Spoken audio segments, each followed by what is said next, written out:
29-годишният Тони Танчев застава пред нашата камера. Това е един от двамата спасители на момиченцето вчера. Господин Танчев, какво видяхте вчера? Как реагирахте? Вчера направихме си една необичайна за нас разходка, защото по принцип идваме до тук, но не се качваме тук до моста, стигаме до стълбите и се връщаме, но не знам, просто решихме, качихме се тук горе. Първото впечатление ни беше, че имаше страшно много вода. И водата беше мътна.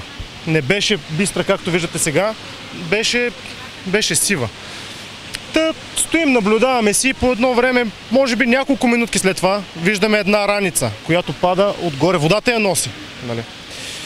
Раницата пада и ние си помислихме, може би на някой турист, защото нагоре ходят доста хора, има и хижи, нали?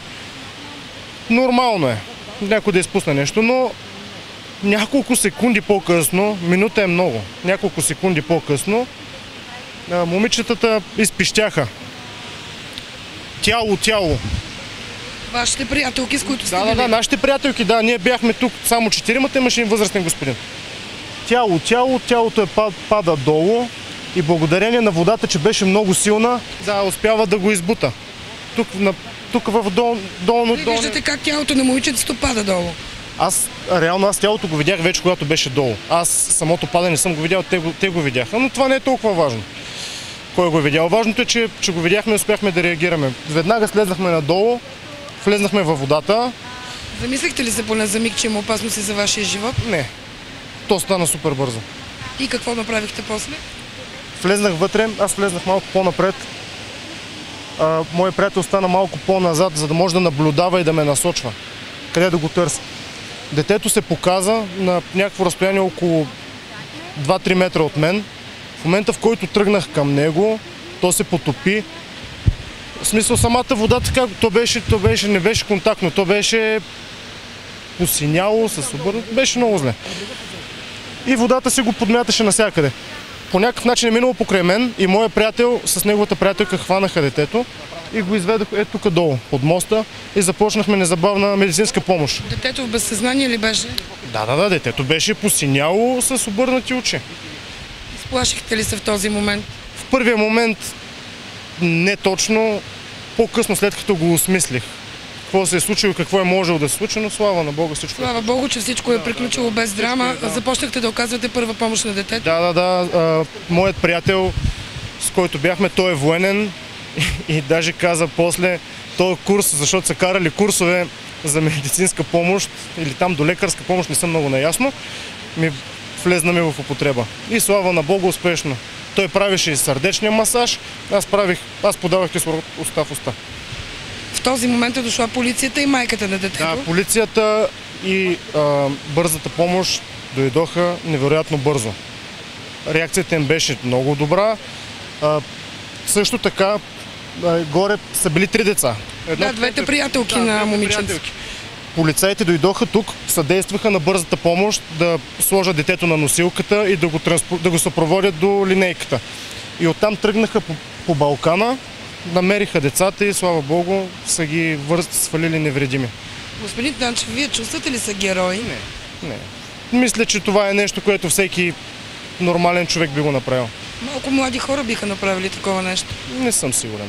Аз имам вяра в хората. Мисля, че не е нещо невъзможно. С какво се занимавате вие, когато не спасявате хора от водопади?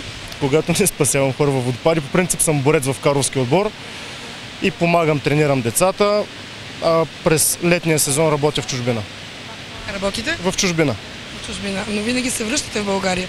Да. И ще продължавам.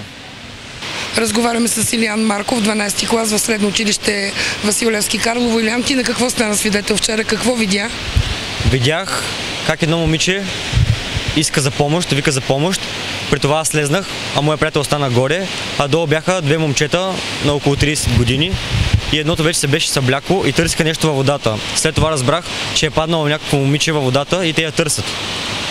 След малко, около 2 минути момчето търсеше момичето, но не можеше да я намери, защото водата беше много силна, прилизаше отгоре силна вода. И момичето след малко изплува на плиткото и аз им го показах и те го изкараха. Изкараха момичето и веднага съблякаха му дрехите, завиха го с топли дрехи и едното момче започна да му прави сърдечен масаж, а другото изкуствено дишане. Като го направиха няколко пъти, при което момичето нямаше признаци на живот и беше посиняло, но след 3-4 опита на сърдечен масаж, то почва да изплюва вода по-малко и да се свестява. След още няколко опита го обърнахме настрани момичето и то повърна и почна да диша интензивно, но малко-малко и започна да се свестява. Имаше ли травми момичето? Момичето имаше травма на главата, доколкото видях имаше само травма на главата, други травми не знам дали е имало. Ти изплаши ли се много? Ти си бил със свои приятели, изплаши ли се много от това, което видя? Ами в първия момент, когато видях момичето как се носи по водата, се стъписах и не знаех какво да направя. Но след като се поуспокоих, веднага отидах и се опитах да помогна на момчета с каквото мога. Кой те е учил да бъдеш добър? Повечето твои връстници щяха просто да извадят телефона и да снимат. Точно в днешно време и съм много благодарен на тези хора, че не са от тези хора, където постоянно гледат и не помагат, а веднага помогнаха на момичето. Не мисля, че някой те учи на това дали си добър или не. То ти просто избираш дали да си такъв. С Илиян вчера в трагичния момент е бил и негов приятел от по-долните класове, чието лице не можем да покажем, защото е малолетен. Изплаши ли се от това, което видя? Ами да, наистина беше страшно. Не ми се свърши на мен за първи път да видя такова нещо, но все пак аз съм малък и психиката все още не ми е толкова силна, колкото на големите и наистина е страшно да видиш такова нещо. Какво си помисли в първия момент, който видя момичето във водата? Ами помислих си, че вече може да се отдавил и наистина не е хубаво да си мисля най-лошото, но наистина просто да видиш един труп, който плава във водата, не е наистина много приятно, но след като я изкараха и спасиха, се почувствах много по-добре.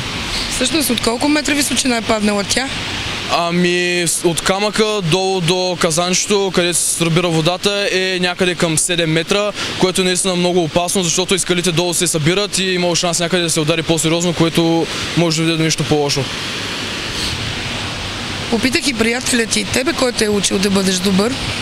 Ами, моите родители могат да кажа, че са ме възпитали много добре и в нашето семейство на първо място е най-важно да бъдеш добър човек и според мен наистина трябва да си помагаме, а не като някои други хора да оставим просто нещо, някой друг да се пробва да спаси и ние да оставим на някой друг добротата, а не ние самите да се я покажем.